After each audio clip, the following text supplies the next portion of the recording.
Washington.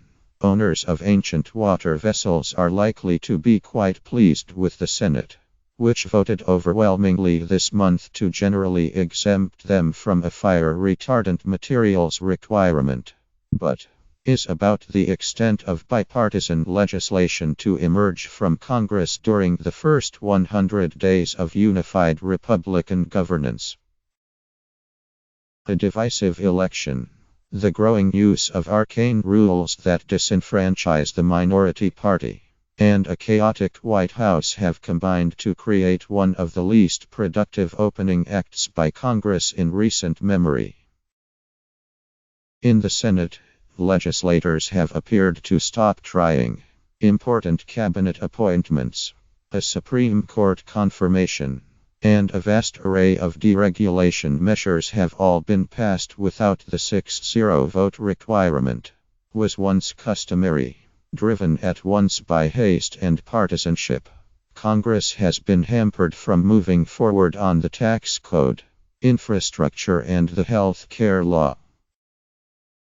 In the House, not even a healthy Republican majority has proved enough. On Thursday, House Republican leaders again failed to round up enough votes among their own members, leaving some in the party politically exposed in the process. A beloved House tax proposal appears to have been jettisoned by the Trump administration. It could even get going. The net result is the appearance of frenetic action, and the reality is few accomplishments. Senate committees, largely hamstrung by divisive fights over cabinet nominees, have barely moved forward with any bills. Most measures have passed have done so through an obscure rule, allows Congress to overturn prior presidential orders, passing with little scrutiny and minimal support.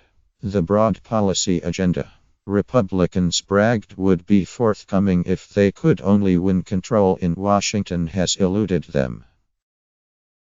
The only honest answer is, the election has made it difficult in the committees, said Senator Lamar Alexander, Republican of Tennessee, who longs for bipartisan solutions to at least some of the flaws in the health care law.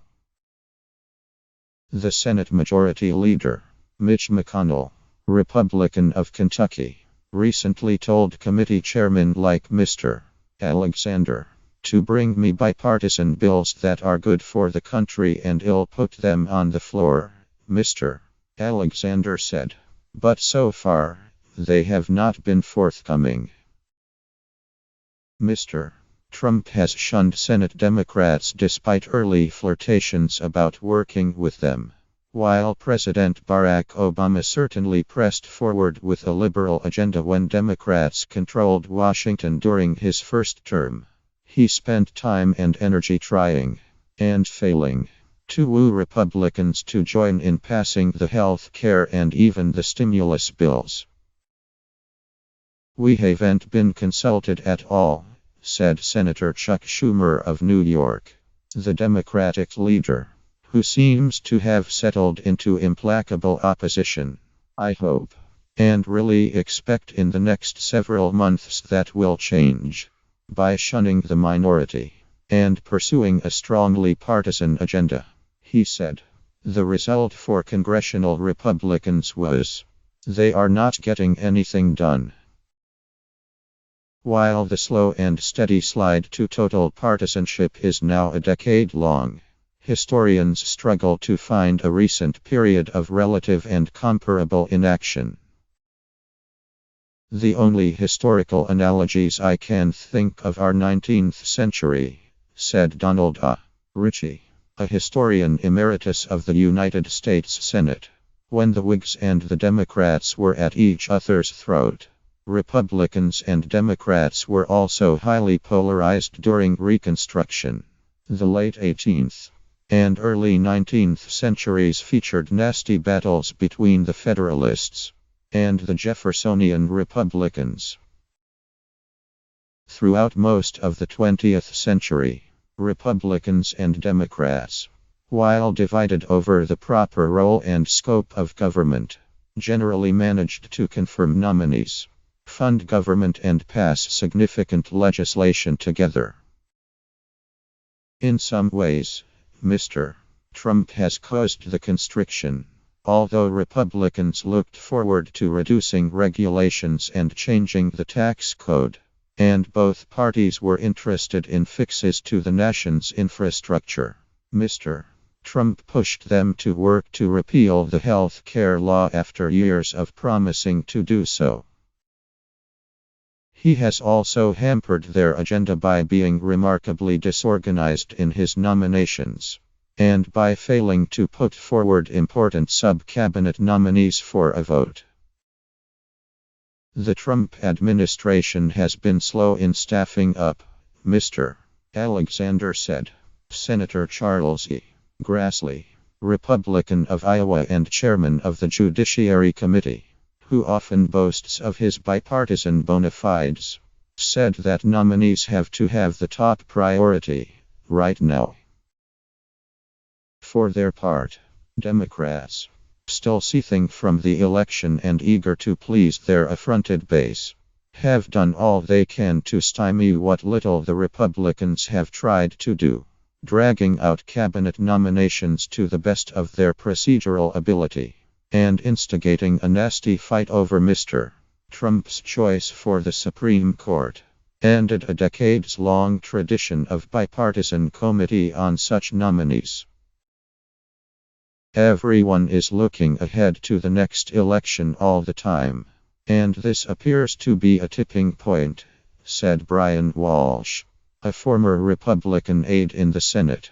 Democrats are catering to their base, and their base is beside themselves that President Trump is in the White House. The nature of the parties themselves, and the Americans who vote in them, has had perhaps the deepest impact of all. A Pew survey conducted last spring found that anger and distrust among Americans opposite party members was at its highest level in nearly a quarter century. Among those polled who say they vote regularly and either volunteer for or donate to campaigns, 70% of Democrats and 62% of Republicans said they feared the other party. There are two dimensions here, said Sarah, a professor of political science at George Washington University. There is the degree of polarization among voters, and how apart the parties find themselves. She noted that changes to Medicare, the welfare system, environmental regulations, and other laws were once accomplished with broad coalitions of members from both parties, no longer really exist in Congress. If there is anything specific to Trump here, Ms. Binder said, it is his historic degree of unpopularity, which means there is very little hope or chance that he could provide cover for his own party to take controversial votes. And no chance in hell Democrats will take such a vote because the president has asked them to.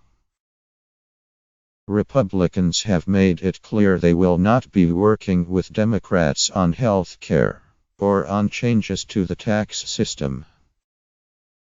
But they insist that other areas will offer new opportunities. For instance, Mr. Alexander's committee recently passed four bipartisan public health bills. Will soon head to the Senate floor. Senator Jeff Flake, Republican of Arizona, said he expected an infrastructure effort to emerge. Senator Bob Corker, Republican of Tennessee and chairman of the Senate Foreign Relations Committee, said a bill on Iran sanctions would soon be forthcoming. Senator Roy Blunt, Republican of Missouri, said he was working with Democrats on mental health and child abuse bills, among other things. These are really big things, Mr. Blunt said, but I do think we need to look more things to establish a situation where we are making bipartisan policy again.